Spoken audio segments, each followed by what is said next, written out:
in those universities, because even though they were supposed to be integrated in those universities, they discovered that they had faced an enemy that was as great as the enemy of segregation, and that is the supremacy, the white supremacy curriculum that is entrenched in education, especially in higher education, throughout the European-controlled world. And they began then to demand black studies, and that demand was not well understood. Although it was widely supported in the African American community, it was not well understood. The articulation somehow or another didn't quite come through, and a lot of people didn't really understand what it was about, those who were for it and those who were against it. And so it got tangled up. But what we can say is that that revolt, that Black Studies revolt, was a necessary development of the student protest that began a few years earlier. Because what these students found out was that physical integration was not really the problem. What the problem was the theory and practice of white supremacy. And they found it so well entrenched in the universities. And so they began their protest. What happened after Black Studies became a rather large threat to the universities was that a lot of the universities caved in and established or allowed to be established Black Studies programs, but they immediately began to try to circumscribe those programs, to limit them, and to finally dismantle them. And so the battle was waged from the late 60s throughout the 70s.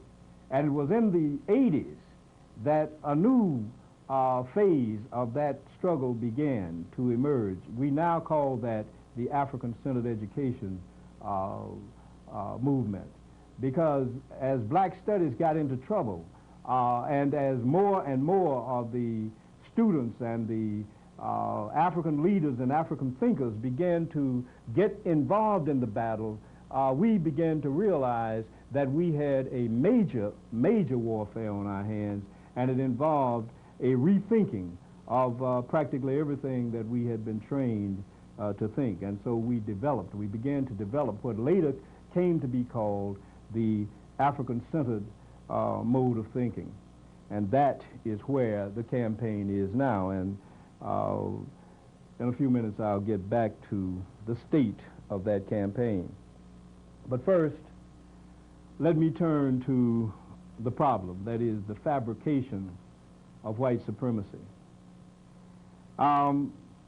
White supremacy as a philosophy, in my reading of European history, started about 250 years ago, in the middle of the 18th century, about 1750 or so. And it started at a particular historical moment that we need to have some understanding of.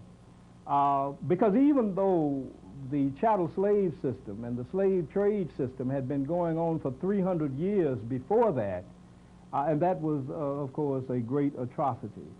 That was a great tragedy, especially for African people, as millions of African people were destroyed in that one way or another.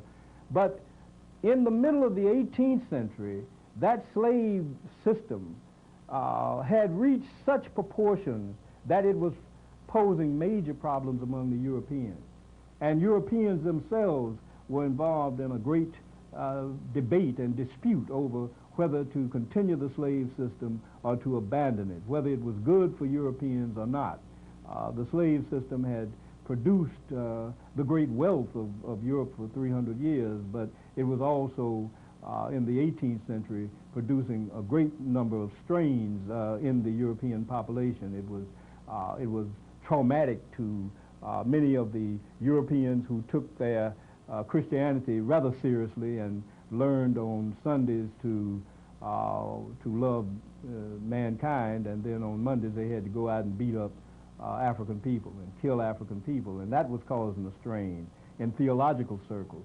But the strain was not limited to theology and morality. It also got in the practical arena, because millions of European ordinary laborers were being intimidated by competition with slave labor, and they just didn't feel that they had an advantage in that situation. And so many of the Europeans who were unemployed felt that if they could get rid of slavery, then employment for poor Europeans would open up.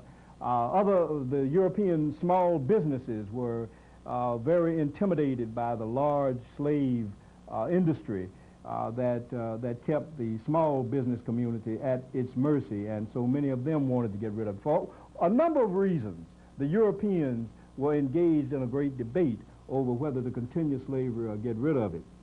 But some of the European philosophers at this point came to the rescue.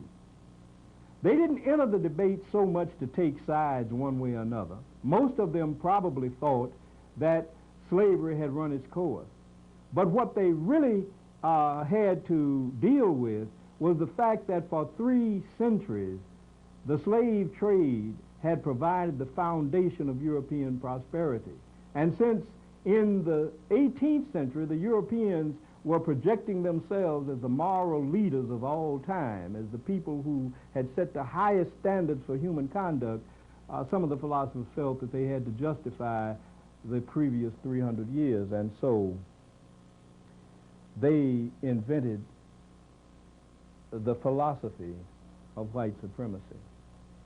And it starts with some of the greatest names in modern philosophy, especially Montesquieu, whose book is one of the great pieces in the great books of the Western world that you have to read when you take courses in civilization and humanities and so forth and so on. Montesquieu is hailed as one of the major contributors to the theory of American government, and therefore his words had a great impact on European thinking.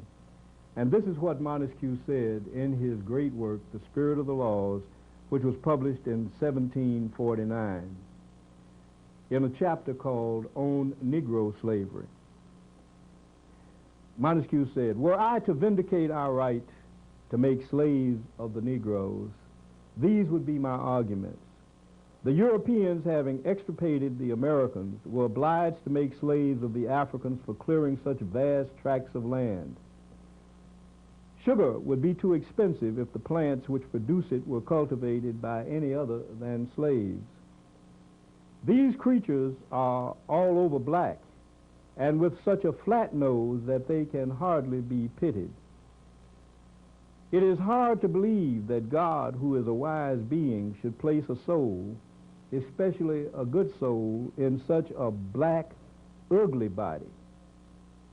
Negroes prefer a glass necklace to gold, which other nations value so highly.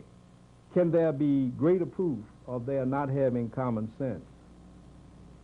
It is natural to look upon color as the criterion of human nature."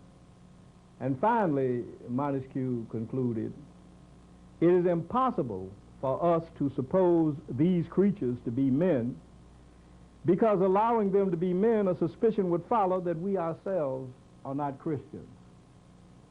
This is the beginning